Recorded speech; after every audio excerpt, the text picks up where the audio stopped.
welcome to Oschersleben. It's the second race weekend of the DTM season and we're thrilled to be here. It's very chilly, it's very cold, but it is dry. Let's hope it's going to stay that way. And now with me is Timo Scheider, getting ready for the qualifying, obviously. Now at the Hockenheimring, it was very unlucky for you, but Oschersleben seems to be your track. You got your first pole here, your first victory. Is that a good omen that today is going to work out really well? Hopefully.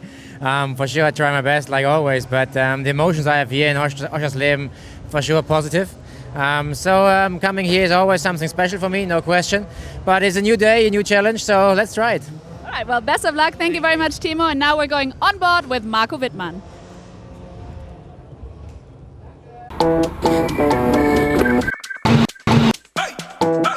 Hello DTM fans, welcome to the second round in Oschersleben for the DTM. And now I will show you one lap at Oschersleben. Now we go in our lap in Oschersleben, main straight 6th gear, we reach around 230, 240 kph. Down to 2nd gear, the slowest corner of the track, very important, especially first lap at the start. Then we have this long right-hander, you need to be very calm on throttle, shifting up to 4th gear. Then we come to the 2nd or 3rd corner, 3rd gear, that's also a possibility to overtake in the race.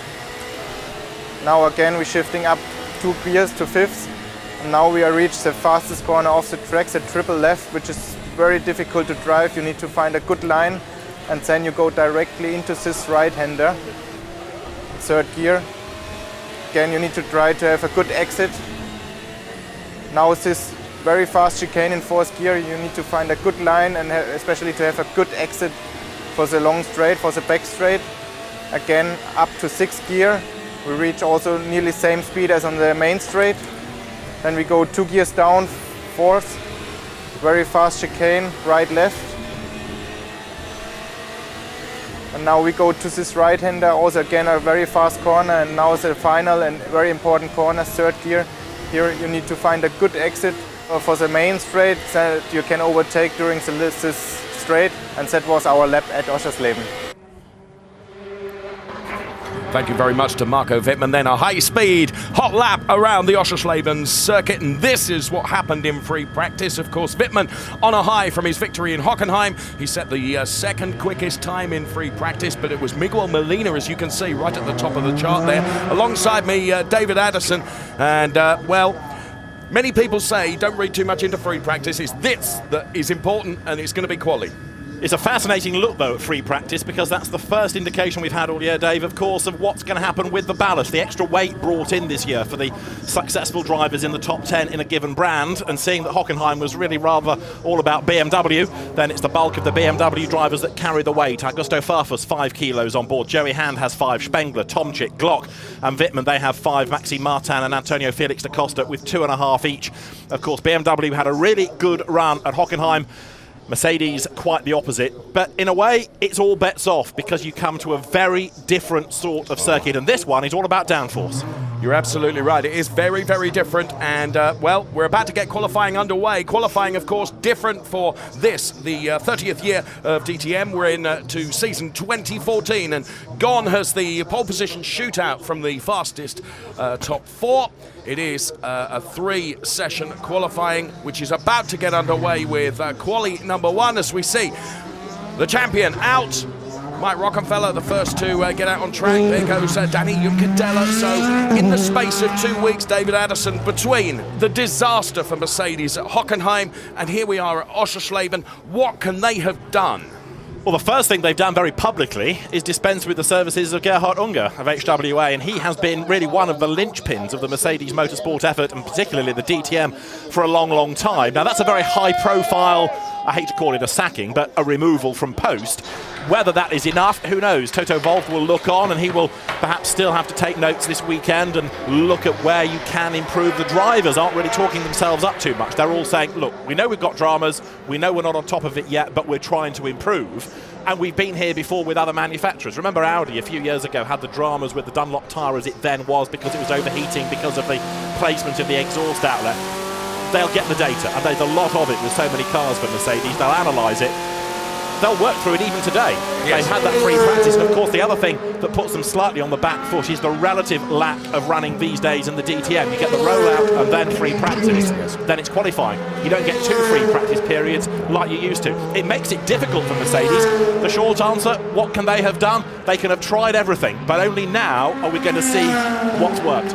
And of course, you alluded to, you know, this is the first time we're going to actually see the performance weight in operation on cars, and what difference that will make. Of course, Mercedes come into this with effectively an advantage of a reduction in weight, so let's see what they can do. This man was impressive at Hockenheim until he had a clattering together with Augusto Farfus. What can Jamie Green do? He's going to be the first to show, and I'm still going to, it's going to take me a long while to get used to Green in an orange car. But there he is, Jamie Green then.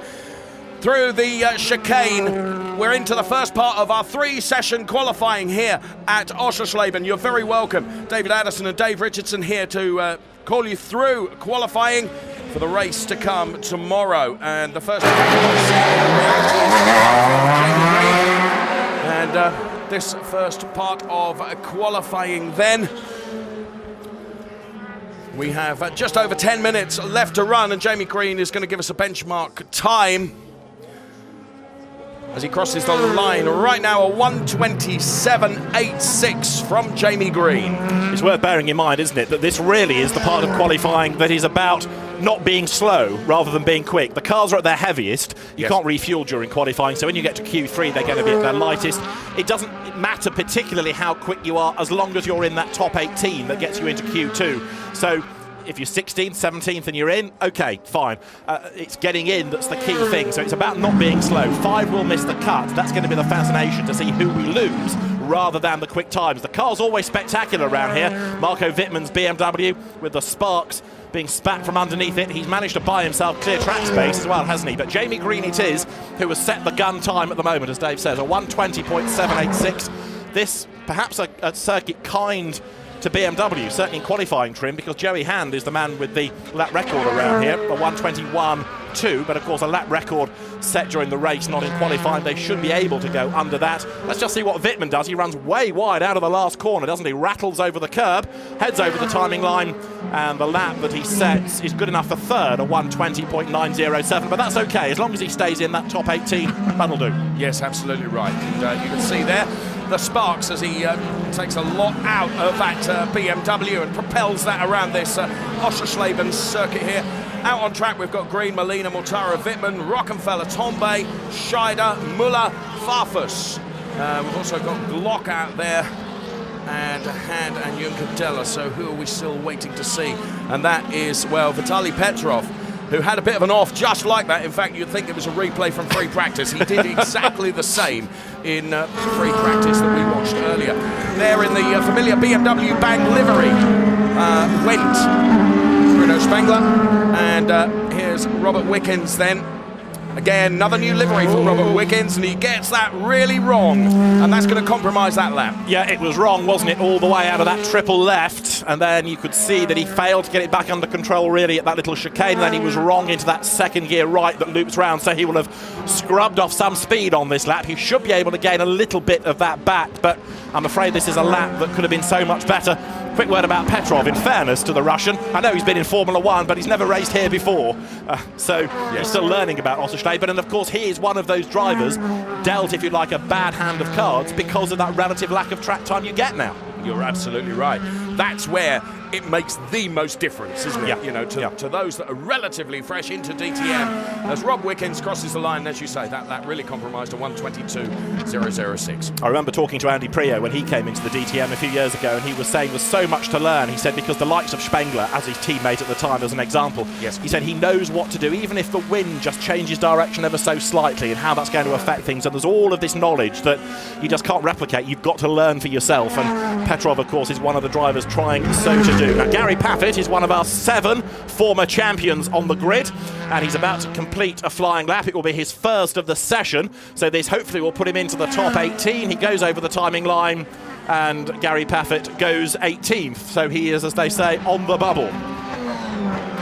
Timo Glock there. An issue with Timo Glock perhaps, or just waiting to try and buy himself some time. Let's see here as we get in replay.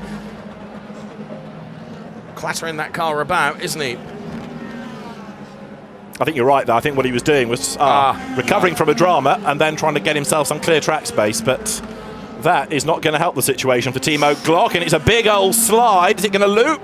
Timo, what's all this about? Round it goes. Oh dear, oh dear. Well,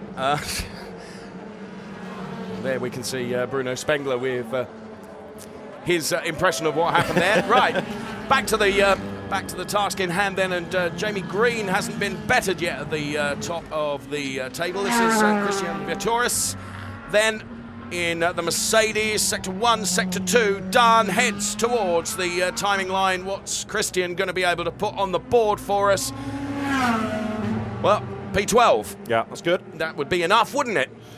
The one of interest, Dave, at the moment is, of course, Matthias Ekström, because he is not only the oldest man in the championship, strange to say that now, but second in the championship as well, but he's not yet done a proper flying lap. In fact, he's still shown as being in the pit lane. Right. 5.5 minutes to go. So those at the moment that are outside the top 18, Joey Hand, Pascal Wehrlein, Matthias Ekström, Danny Honkadea and Vitaly Petrov, of those, Honkadea perhaps, but certainly Ekström, you'd anticipate to be in the top 18. So there is more to see, I think, from Eki. So a couple of the Audis in the garages relaxing, one about to get back out there on track. What have we got? Audi 1, 2, 3 at the top of the table at the moment. We go on board with Pascal Wehrlein. This is a key lap because he's 20th. He should now break into the top 18 at the end of this lap. Let's see, goes through, and Pascal Wehrlein does so, goes up to 11, so that now pushes Martin Tomczyk out of the 18. Well, with just under 5 minutes remaining in this first part of qualifying, here is Vitaly Petrov. And that is Antonio Felix da Costa with a little bit of an off there, kicking up some dust. Able to get it back out onto the track. Trouble is, he ruins effectively 2 laps, doesn't he? Because he squanders that one, and then the next one he's potentially going to have dirty tyres, so he can ill afford to do things like that. So Gary Paffett then P17 at the moment. He improves 2 places, goes up to P15 now for Gary Paffett, who, you know, as I think you said, you know, we consider him almost in a way to be the stalwart, don't we, of the Mercedes drivers. And, well, Gary doing his best to battle with a car that clearly isn't right. Ekström is on track now. You're looking at Bruno Spengler, who is 9th fastest and was a little bit down on the first sector. He's done a personal best in the middle. The danger is for Bruno Spengler that he might catch traffic here, but he's okay, he's in. So Spengler, as he comes with a heavy-ish fuel load to the pit lane, bails out of the session. That, I would imagine, is that. But the one we need to monitor next is Ekström, as I say, 21st of the 23 that we have in the championship. Now, Adrian Tombe came of age at Hockenheim, didn't he? Took that pole position. Yeah, very much so, and it was a delight to see Adrian Tombe doing so very well. And look at his first sector time of 31.4, second sector 26.7. This could be a great lap from Adrian Tombe. I think you're absolutely right. In my opinion, he shone at Hockenheim, and I'm so pleased for him. So we cross now to look at an Audi, but in the shape of that Audi Sport livery that is Miguel Molina. And now back to Tombe then, who goes P1, 1:20.508, David Addison. I said he impressed at Hockenheim with just under 3 minutes left in this session. He's impressing so far today. Absolutely right. Adrian Tombe then in the Playboy-backed car goes to the top of the times. Now Matthias Ekström has done a personal best in the first sector. So the Red Bull Audi is the next one to keep an eye to. There it is, Ekström, personal best. If it's green, it's good. If it's purple, it's brilliant. But he runs a little bit wide and kicks up the dirt, coming onto Stadium Straight then, out of that third gear corner, speed building, and makes his way down towards the S's. Now what he's got to try and do here is avoid any traffic. He will certainly be able to squeeze one more lap out of this. This lap should be good. Whether it's good enough to get him into the top 18, we'll find out. It's looking pretty strong so far. A 1:21.799 would get him into the top 18. The lap time that he's going to post as he comes across the line now is good enough, and Ekström goes 8th fastest on a 20.981. Job done. And as you say, he can get another lap in, but the job is done for the moment. So it's Tombe, Green, Molina, Mortara, Wittmann, then it's Scheider, Rockefeller and Ekström as we speak. The fascination for me, though, Dave, is who misses out if things stay as they are. You're looking at one of them, Martin Tomczyk. Another is Vitaly Petrov. Another is Jerry Hand. Another is Danny Honkadea. But significantly, Paul Di Resta is outside the top 18 now. Tomczyk should be able to respond, but as things stand, that is two former champions that you could lose in Q1. I know. So, we're watching Tomczyk then. Now, there is Tombay sector time up there. It's not looking good, is it? He should squeeze one more lap out of this. And the trouble is, of course, Tomczyk's got Gary Paffett ahead. There's traffic. You're absolutely right. So we're watching Martin Tomczyk then with under a minute left to run. As David, you have said, he's going to get one more lap in after this one. He's got Paffett ahead of him. He has got traffic. What can Martin Tomczyk do? Well, he can go P13. And that knocks Gary Paffett out of the top 18, would you believe? So the phrase is still there, we lose two former champions. Here comes Paul Di Resta then, and it's going to take a Herculean effort with those sector times, David. I don't think it's going to be done. Currently P21. And it's a bit scrappy at the last corner. You're right, wasn't tidy at all. It's going to cross the timing line. It's not going to improve, I don't think, no. Oh, so Paul Di Resta then, now he can do one more lap as we see the engineering team look on. Here comes Vitaly Petrov. Whoa, actually, middle sector for Vitaly, very, very good. He's currently P23. What can Vitaly do? Nothing. But he has just crossed the timing line before the checkered flag came out, so he can do another lap. Honkadea is on a quick lap. He's done a personal best in Sector 1. He runs way wide coming towards the end of Sector 3. His middle sector was down anyway, but he's certainly trying hard, and then he aborts the lap. So we lose Honkadea. There you can see the evidence. Now Gary Paffett is 20th, and this lap is good. Two personal bests and two corners to go. So Gary Paffett has got to try to get himself into the top 18 to survive in qualifying for round 2 of the DTM. Checkered flag at the ready. Gary Paffett comes over the timing line. Is he going to be in the top 18? Yes, he is just 18th. And while all that's going on, Mike Rockenfeller has done the absolute best of anybody in the first sector, and he's already safe at 9th. So, and here is Paul Di Resta. Now, bear in mind where Gary Paffett is. For those that are on a hot lap, he can be bumped. We're watching Paul Di Resta now. His first two sectors haven't been brilliant. I don't think this is going to be enough for Paul Di Resta. Let's see as he crosses the line now. No, stays P21, so we lose Paul Di Resta as well. We lose Glock, Wickens, Di Resta, Honkadea and Petrov at the moment. Mike Rockenfeller has improved there. He is to 6th. His last sector was where it unravelled a bit for him, but the Schaeffler Audi 6th fastest. Miguel Molina, by the way, ends Q1 faster than Adrian Tombay. He did a 20.4, then Tombay Green, Ekstrom, Spengler, Rocky to round out the top 6, but there are going to be an awful lot of frustrated people. And there's one, Timo Glock, because he effectively, Dave, is the first loser. He was 19th, so he's the highest placed of those that get bumped out, if you see what I mean. Yes, you're right. He's 121.439, not enough. So there we see the Deutsche Post driver walk away. He'll be very disappointed with that after a fair showing at Hockenheim.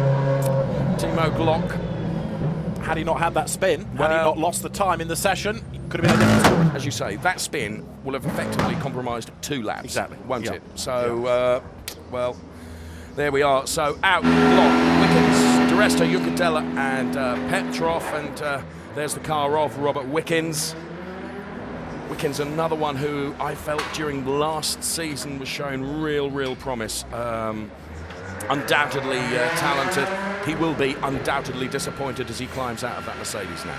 The thing is, Dave, of course, it underlines how competitive the DTM is. There are no tuggers in this championship, and it's pure maths. You can't get 23 into 18. It just doesn't happen, does it? No. Something has got to give. And Timo Glock misses out by 19 thousandths of a second. That is how tight this is. Yes. And some fans enjoying it, and an ice cream as well. Really rather nice. There's an overview of the Oschersleben circuit here and here. Confirmation of qualifying session 1. In then, right at the top of the chart, Molina at a 124.18, then it's Tombay Green, Ekstrom, Spengler, Rockenfeller, Wittmann, Mortara, Timo Scheider, Nico Muller, Maxime Martin, and Antonio Felix da Costa. P13, Christian Vitores, then it's Farfus Tomczyk, Jerry Hand. Then it's Pascal Wehrlein and Gary Paffett, and those are the ones we lose now, David. Timo Glock, Robert Wickens, Paul Di Resta, Danny Juncadella and Vitaly Petrov. So there we have it. significantly, of course, of those, what have you got? 4 Mercedes and a BMW. Mercedes, again, sorry to harbour the point, but it is certainly a brand at the moment having dramas. Miguel Molina then looking very, very strong indeed, and he's fastest in Q1 by about 1/10 of a second. And now the cars are going to be lighter and there will be fewer of them, so the track is that bit clearer. So now we know, barring any post-qualifying penalties, how 19th to 23rd will line up. Glock ahead of Wickens, ahead of De Resta, Honchevea and Petrov. 1 BMW, 4 Mercedes, and all the Audis are through to Q2. And what's interesting about that is, you know, Timo will be hugely disappointed with his performance, and that spin definitely not helping. So let's take a slow-mo look at some of those that are going out then. Vitaly Petrov is one of them. Here now is Danny Juncadella then. Here's 1:21.915, not enough. P22 for Danny Juncadella. Next up to show then is Paul De Resta, returning to the DTM for this season. Here's Mercedes AMG C Coupe, propelling him to a relatively lowly P21. Then Robert Wickens, and despite Robert's best efforts, a 1:21.595 was not enough to get him into the magic top 18. He finishes P20.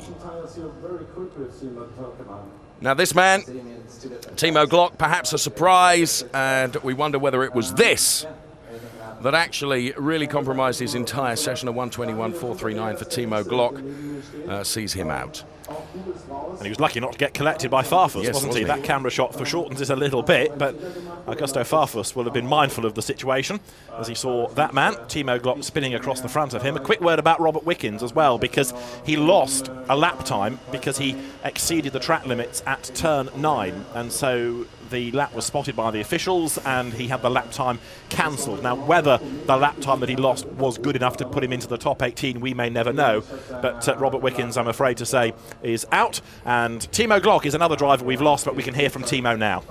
Yes, he is right here with me.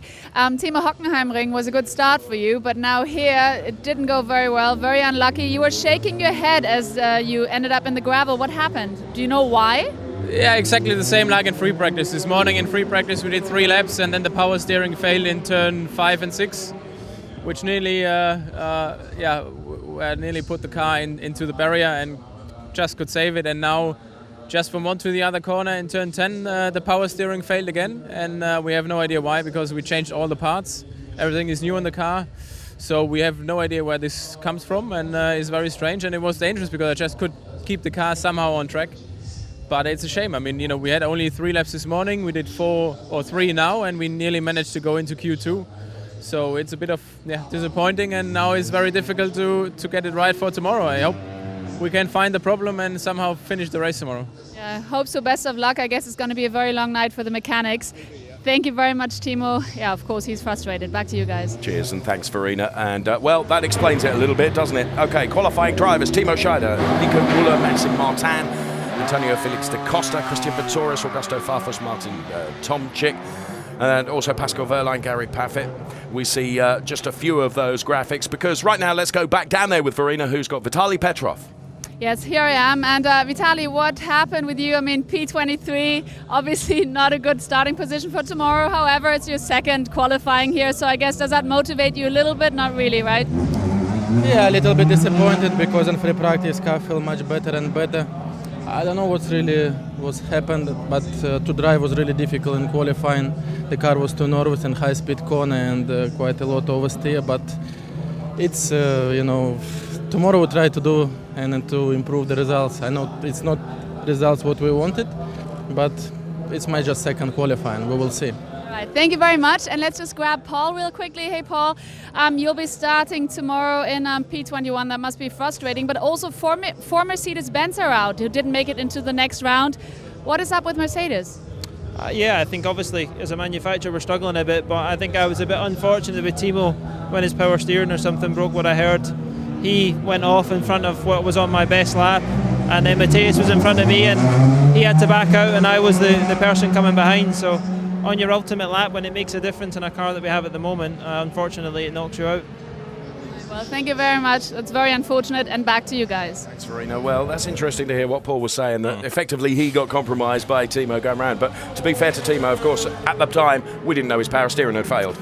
And what Paul de Resta says is absolutely right. We've made the point about Glock losing out by 19 thousandths. It is so competitive that the slightest lift for avoiding somebody having a drama will compromise you. No argument about that. Paul is also right in saying that when your car isn't 100% anyway, these things all conspire against you. You know, you need every fraction of a second you can get. So once again, it is orange Jamie Green in the orange Audi who is first out, or one of the first outs, and tries to get himself clear track space. Fellow Brit Gary Paffett is behind him. Now this time around, we have fewer cars, but fewer time. It's 11 minutes that we get for this, and we have now just 9 more minutes remaining. Jamie Green sets the gun time in Q1, sorry, in sector 1, I should say, and is not going to be affected, I don't think, by traffic on this lap. Having said all of that, Maxime Martin has gone quicker, and Miguel Molina has gone quicker subsequently when they have gone through that sector. So the lap time we're going to get from Jamie Green will be an interesting one. It'll be a relevant one, but I expect it to be beaten in pretty quick succession by 1 or 2 of those behind him.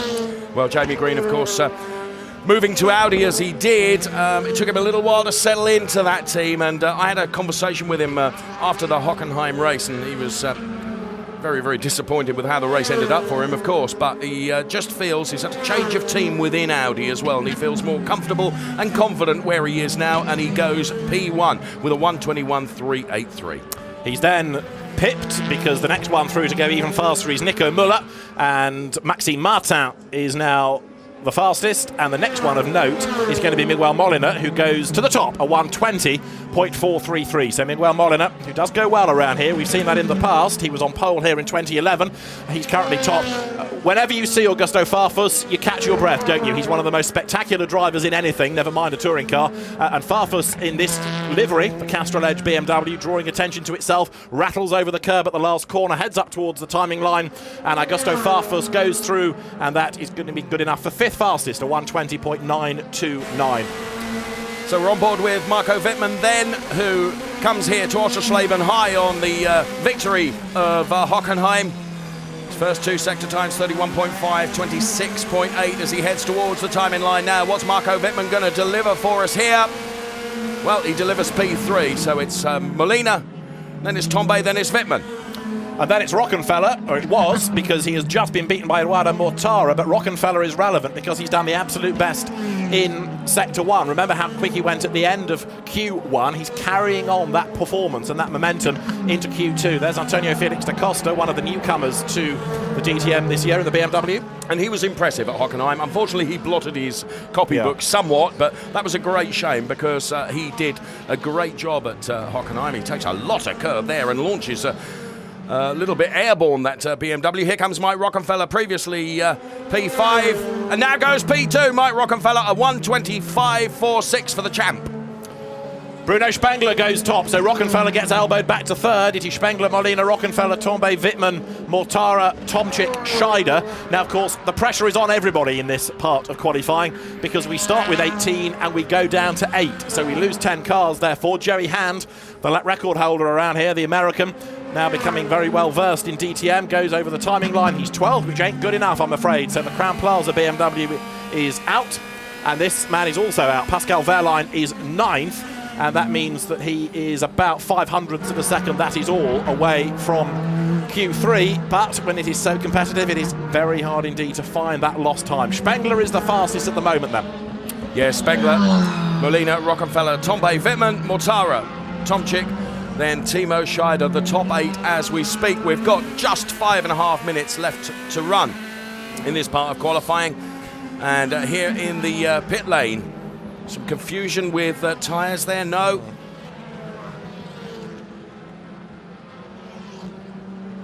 And there Molina goes. Oh, the Audi flag and the thumbs up. And here's Jamie Green then as the crew go to work. And they need to get him turned around quick, Dave, because he's down to 12th. In other words, Jamie is out at the moment. The Samsung BMW pits as well, which is Maxime Martin. the GT ace. He's been a winner here in the GT Masters, the ADAC German GT Championship, but a real hero in Blancpain over the last few years. Mike Rockenfeller has a new set of boots. Everybody, of course, on Hancocks. And he goes down the pit lane as well. And very nearly a collision there in the pit lane as the returning Adrian Tombe nearly turned into the champion. Deft use of the brake pedal by Mike Rockefeller there ensured that didn't happen. So Spengler then with his 124.16 tops the table. Then it's Molina 124.33. And we've got 4 minutes and change remaining. So everybody that's on track now is going to have to put in a real banzai effort. And those mechanics that are still cycling through pit stops are really going to have to be quick. It's a busy pit lane now, isn't it? As we reach, and there is a replay of Rocky having to lock up to avoid Tombe, who was just diving in. And that's not really Rockenfeller's fault, I'd contend. That's down to the mechanic that releases the car. When they say go, you go. You don't stop and ask questions. Is it safe? You rely on your mechanic to do that. Now this team really having to work hard. Ekstrom's just got just over 3.5 minutes left to run. There's Gary Paffett in the Euronics Mercedes. That pit lane's so busy at the tail end of this session. Paffett just seemed to have a little bit of a struggle getting away there, didn't he? I thought it was traffic, but it wasn't. There wasn't anything else in the pit lane. At the moment, in the top 8, we are 5-3 in terms of Audi and BMW, and no Mercedes in the top 8 to get into the next part of qualifying. And we've got 3 minutes and change remaining now. Martin Tomczyk sets off down the pit lane. Right, it's time for a deep breath, and here we go to determine which 8 go into Q3. Miguel Molina goes fastest, 120.293. Miguel Molina goes top. So Rocky then around the hotel turn here at Oschersleben. And Molina then 122.83. Spengler 124.16. At the moment, Wehrlein is the top of the Mercedes, David, P9, which of course is not enough as we're watching Maxime Martin now. As you say, he's had success here in the ADAC GT Masters. Let's see what he can deliver when he crosses the line. Down in that middle sector, compromised. Yeah. And he's going to get caught up behind Gary Paffett as well if he's not careful. Tombe is the one to watch, Dave. He's just done the absolute best in Sector 1. Maxime Martin is 10th and striving to get in. Gary Paffett is 17th. It's vital that he pulls something out of the bag here as well. Let's just see as they come over the timing line. Paffett goes through and doesn't improve, and Maxime Martin does a better lap time, but he stays 10th fastest. It's at 120.904, but that's not good enough to get him in. Tombe, 2 absolute bests. This should be the quickest lap of the session. So Adrian Tombe then, as he completes this lap, let's see what he can deliver. He's currently P4. What can Tombe pull out of the bag here? He was really impressive in Hockenheim. Is he going to impress here in Oschersleben as well? Yes, he does, because he goes P1 for Adrian Tombe, a 120.011. That's taken 2/10 out of Molina's time, which was 122.93. We have a Mercedes in the top 8. Pascal Wehrlein has just gone 6th, and Martin Tomczyk is the casualty, therefore. He's just been dumped out of all of this. We've had another improver, which is Farfus, who's just gone up to 6th fastest, and so Mortara has been bumped, and Antonio Felix da Costa here is penultimate. He's 17th, but he's done 2 personal bests. As you can see, they've gone green, the sector times, so as he comes then now out of the final 3rd gear corner, up through the gears, over the timing line now. Is that good enough? Yes, it is 4th fastest, and that gets Pascal Wehrlein out of the top 8. We lose our Mercedes rep. Here comes Matthias Ekstrom then, P16 at the moment. Matthias Ekstrom so determined to get into the right order here. What can he deliver? P12. Oh dear, but he's got one more lap. He's got Spengler ahead, but he has got time enough for one more lap, and look at that, it all ebbed away in the last sector. It's a very fiddly type of circuit, Oschersleben. It's got fast bits, but it's got the twiddly, twisty bits, and that's why you've got to get the absolute optimum setup. Run too close to a car ahead and your aero is scuppered, you're going to be in trouble. Farfus, clear track space. He's doing okay, but he's 9th. He's been bumped out of all of this now by Scheider, who is 8th fastest, so Farfus is not looking sparkling in the sectors. I fear for him here for the top 8. Yes, and in fairness, it's not traffic that's compromised him, is it? So the checkered flag will go out as we see it there on screen, and Augusto doesn't improve, stays P9. So it's goodbye to Augusto Farfus. So near yet so Farfus, yes. Thank you. So he's 9, losing, you're quite right. So we still got a 2 more to shuffle around, and Gary Paffett, can you believe it, is the slowest in this 18. He really is having a mare of a session. So Gary Paffett then, the 2 sector times don't look brilliant at all. P18, and he abandons the lap. That's it. And for someone as talented as Gary Paffett, it must be so difficult for him. Martin Tomczyk then, he hasn't done too blistering. The first and second sector, nothing to write home about here. Tomczyk is currently P13. Oh, and he wobbles a bit on the exit there. This isn't going to happen for him, is it? The commitment was there, but I'm afraid that error, even as you'd said, Dave, it wasn't a great lap anyway, unravels for him, goes over the timing line, and Martin Tomczyk stays 13th fastest. Timo Scheider is 8th, and he has been looking okay in the sectors, 2 personal bests. So can he stay in the top 8? He doesn't need to really go much quicker as long as he stays in, and the lap time, as it turns out, was 21 thousandths slower than his earlier best. So he's in, but by the skin of his proverbial. Well, that was, an amazing session. And Farfus, Wehrlein, Green, Ekstrom, Tomczyk, as we see Paffett exit his car, and look at the eyes looking on the timing screen that sits above the garage there, and he just shakes his head. There's not much else he can do, I'm afraid, because we know that Gary hasn't lost it over the winter. He can still deliver. So that's 3 more champions out of our magnificent 7 that we have lost. 7 champions in this year's DTM. And Gary Paffett is the slowest out of the 18 that we have, and therefore, as we made the point during the session, not one Mercedes makes it into Q3. Well, Toto Wolff had said, don't expect miracles here at Oschersleben. We have worked tirelessly between Hockenheim and here, but it is incremental, whatever improvements they make, which, given that they have the weight advantage they have, because running no performance weight across that manufacturer, clearly he's right. It is going to be incremental improvements. Let's see who's gone through. It's Adrian Tombe, Miguel Molina, Marco Wittmann, Antonio Felix da Costa, Bruno Spengler, Mike Rockenfeller, Edo Mortara, and Timo Scheider. Out then, Augusto Farfus, Pascal Wehrlein, Jamie Green, Matthias Ekstrom, Martin Tomczyk, Maxime Martin, Nico Müller, Joey Hand, Christian Vitoris, and Gary Paffett. All of those going out. One part of qualifying still to come, which will determine the very front end of the grid as the fans enjoy it here at Oschersleben.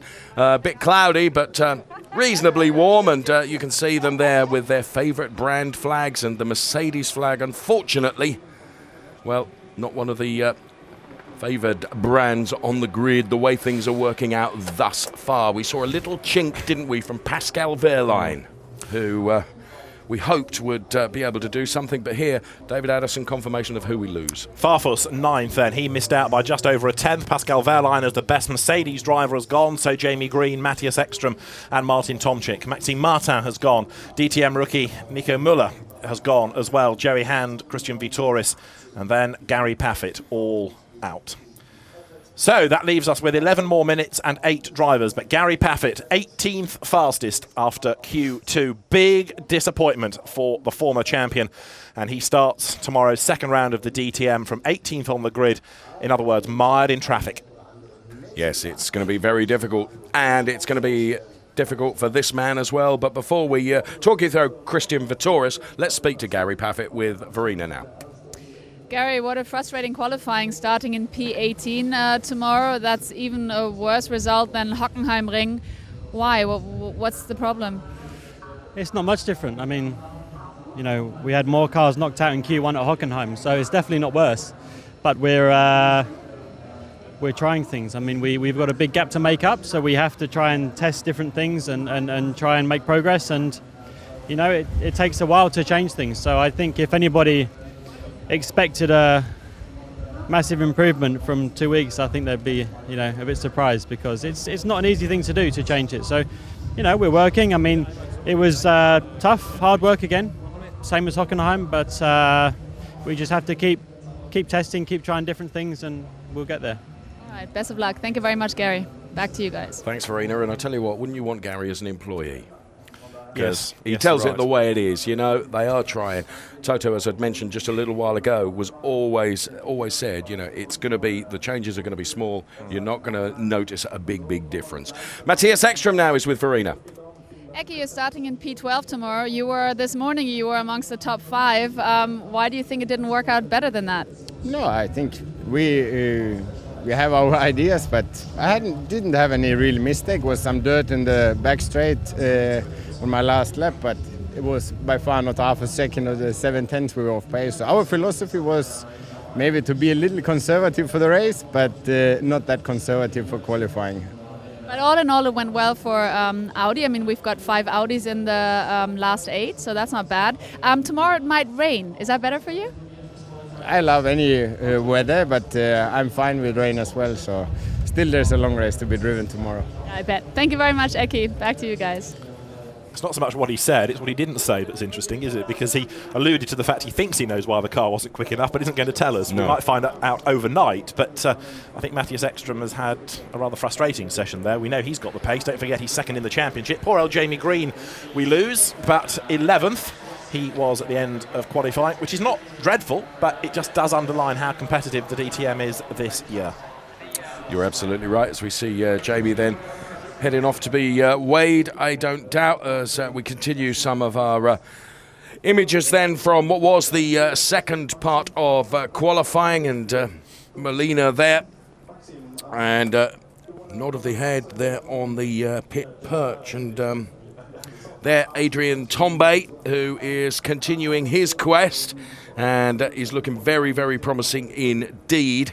So the Playboy colours of the Adrian Tombe car. So we see Timo Scheider and champion Mike Rockenfeller there, the cars in the garages. So, well, if we thought the middle part of qualifying was fraught, wait till the next part. But before that, let's talk to the champ with Verena. Yes, indeed. Here I am with Martin. So, P13, I believe you're starting in tomorrow. What are you going to be able to achieve from there? I mean, it would be nice to be more in the front, right? Yes, it's always nice to be in the front, but nevertheless, it is like it is now. From the past years, we know in Oschersleben it's not the easiest circuit to overtake. So I hope that it will rain tomorrow. I have some good memories in 2011 where I start 16th and finish second in the rain. So that could be a chance for me. But nevertheless, I was too slow. So that's no doubt, and we have to think about and go in tomorrow's race. Are you going to do a little rain dance tonight then, or what are you doing tonight? I guess I'm too old for a rain dance. I hope they just get the water down there. Up. Okay, so don't lose your bonnet tomorrow. All right, then back to you guys. Thanks, Verena, and apologies, former champ rather than current champ, who's going to be doing all sorts of things to try and encourage the water tonight, David Addison. Well, you're going to have to do something, because even though he did have that ripper race 3 years ago, it is not that easy to overtake around here. Somebody else that's got to do lots of overtaking, Augusto Farfus. Augusto, P9, what does that mean for tomorrow? A lot of overtaking if it's possible? Yeah, well, it's of course not what we were aiming for. We still did not get the car for qualifying exactly where we want, with the balance we want. So, yeah, is it the speed P9? It's okay, but it's not good enough. So we definitely have to aim for something more. We are working on it. We have to understand a little bit why we cannot get the performance out of the single lap. But okay, tomorrow might rain, so a lot of things can happen. Let's focus on tomorrow now on. All right then, thank you so much. Back to you guys. Thank you very much. Lots of talk about the weather, isn't there? The qualified drivers then, Tombe, Melina, Wittmann, Felix da Costa, Spengler, Rockefeller, Mortara and Scheider. And who knows what the weather will bring tomorrow, and that might change things a little. Yeah, the forecast, I think, is for a wet morning and a dry afternoon. But wouldn't it be good if the race started in the wet and dried out, and just throw something else at the teams, apart from the fact they have to work out when to use the option tyre? But if they had to use a rain tyre as well, that would be intriguing, wouldn't it? So, yes, let's hope that we do have something extra for the conditions tomorrow. Well, we've got 11 minutes of Q3. We're underway, and not that many takers. I think people are probably going to try and get one run out of this. And at the moment, Rockenfeller and Scheider in the 2 Phoenix Racing Audis are the ones on track, working their way for the twisty infield section at Oschersleben. And Mike Rockenfeller, as the reigning champion, 4th in the championship, having finished in 4th spot at Hockenheim. You get points if you're in the top 10. He at the moment really has got the road to himself, so any sector time he posts really is going to be the benchmark. Marco Wittmann as the Hockenheim winner, indeed the 65th different winner in the history of the DTM and its 30-year history. He is on track as well now, so the circuit is starting to get a little busier, but ideally you want just one run, don't you, and one quick lap and then save the rubber. Yes, but there's always a gamble, isn't there? Because if you're going to save it and you're going to do just one run, if you get out just at the wrong time, or you can really have that compromise. I've seen it happen in the past, but Rocky dives in. Yeah, without having done a lap time, and Scheider the same. So the circuit then, not very busy. In comes Rocky, here comes Scheider. We've got just over 8 minutes left to run in this session.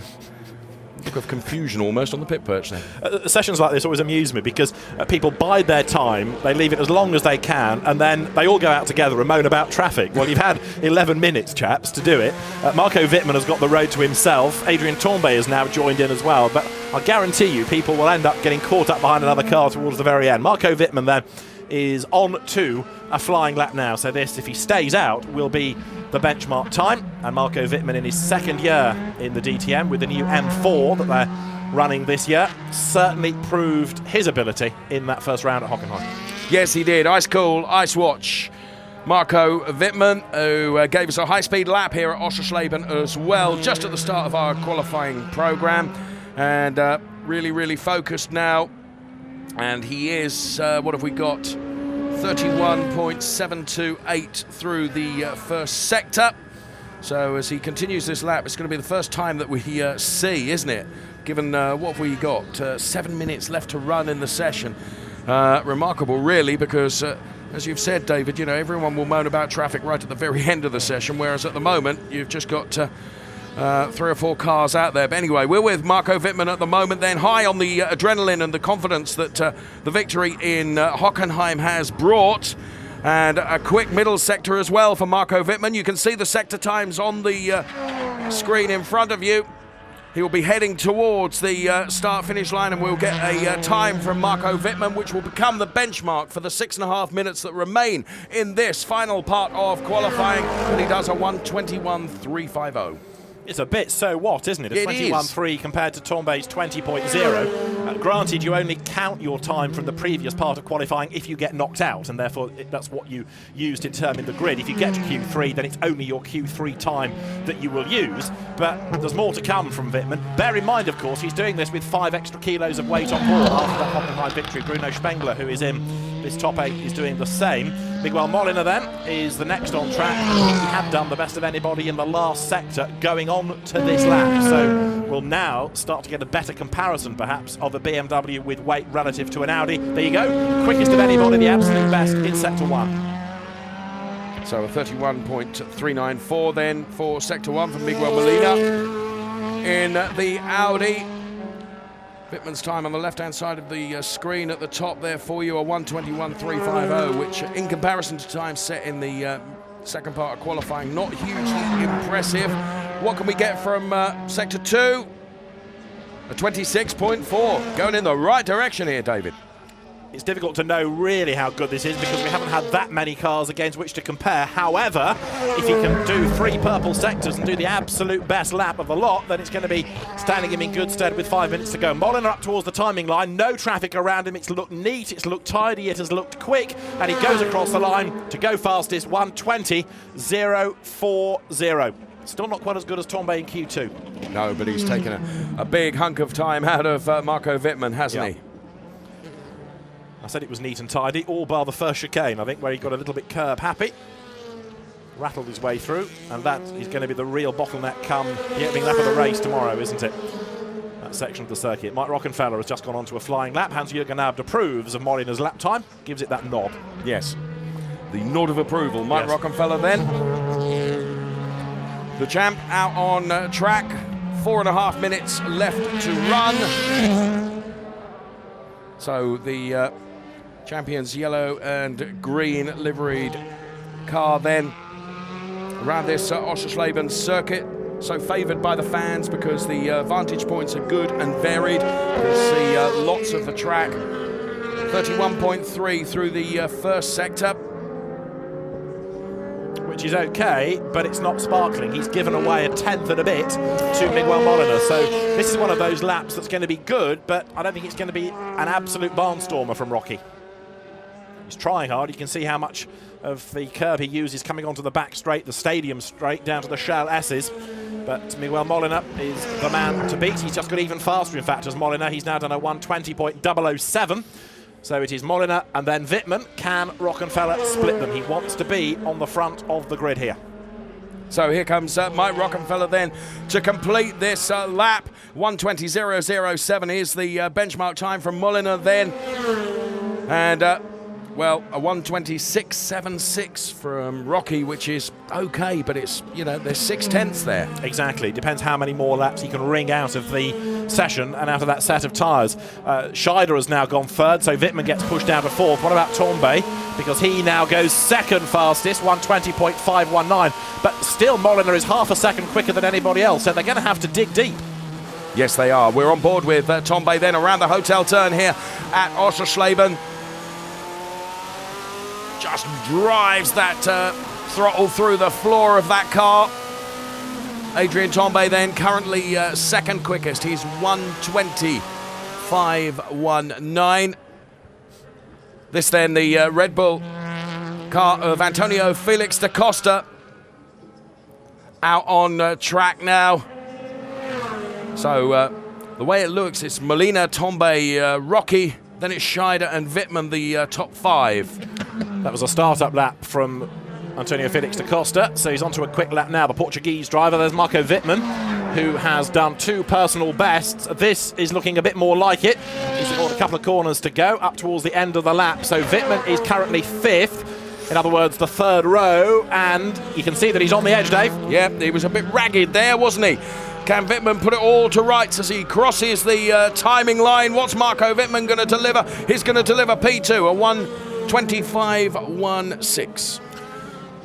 Which is still half a second it is away huge in comparison to Molina. It's extraordinary, isn't it?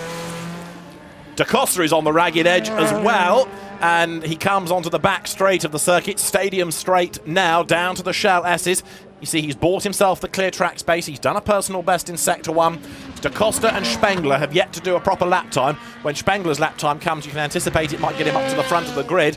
Antonio Felix da Costa is more the unknown, because don't forget, this is only his 2nd DTM qualifying session. He's still new to the game. He comes then now out of the last corner. The timing line awaits. He'll squeeze another lap out of it anyway, but where will this put him in the 8?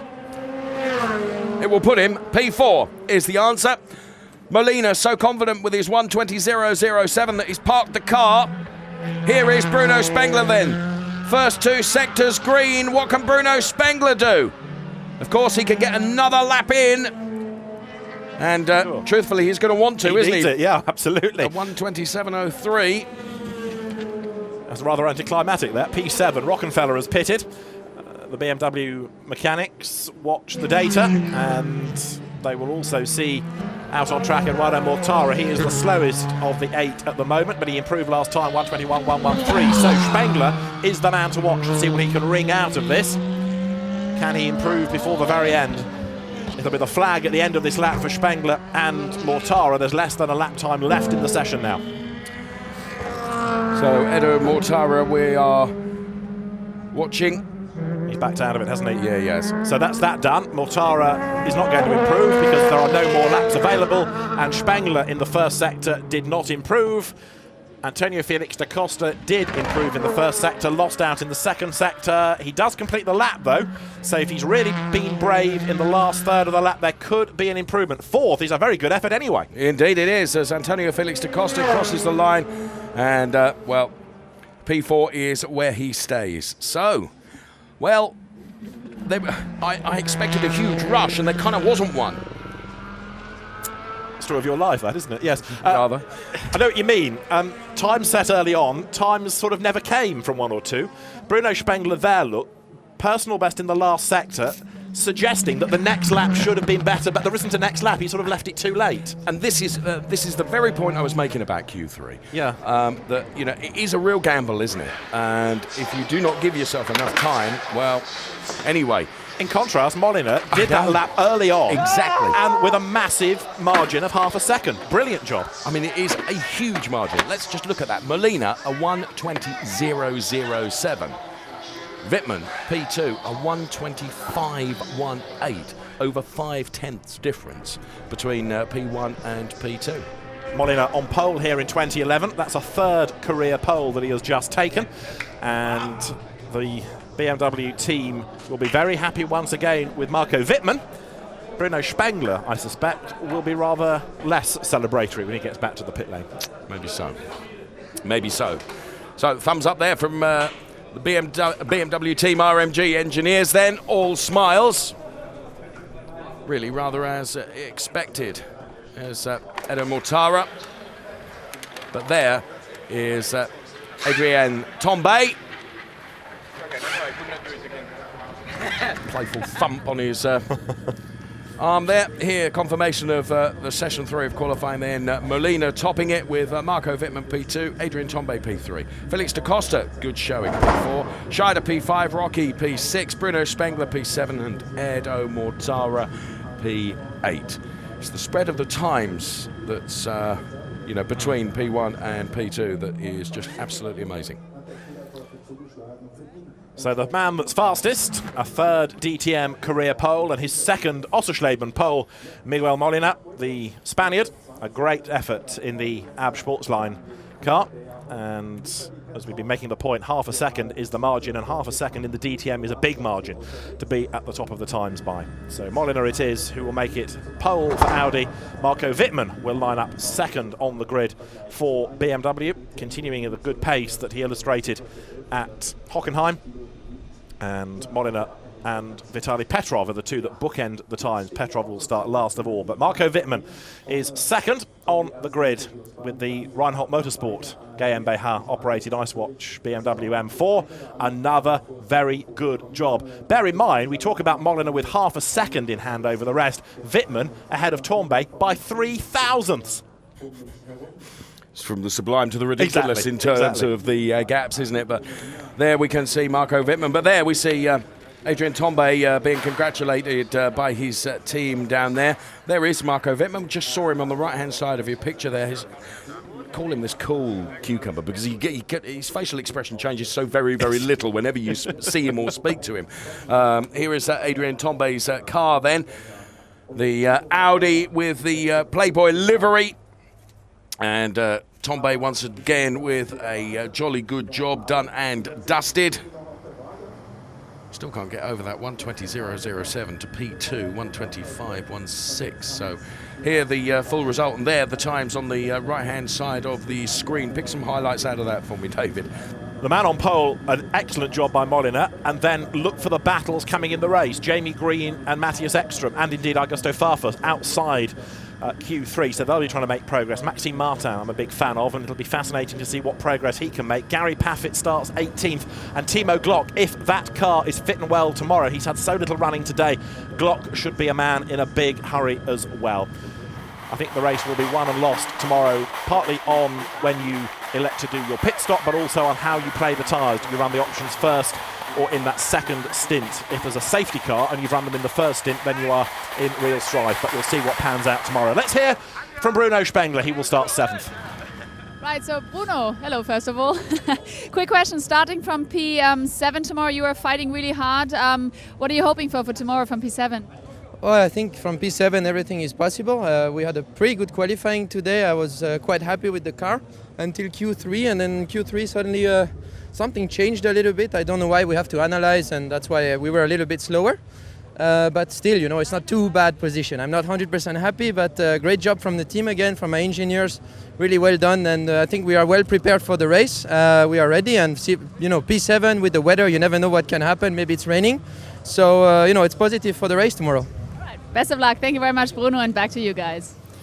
He is P7, put him up against his teammate at Schnitzer, who is P13. There's a bit more optimism, and Bruno, even though he understands that it's not an easy track at which to overtake, saying anything is possible from 7th on the grid, so he's still fighting.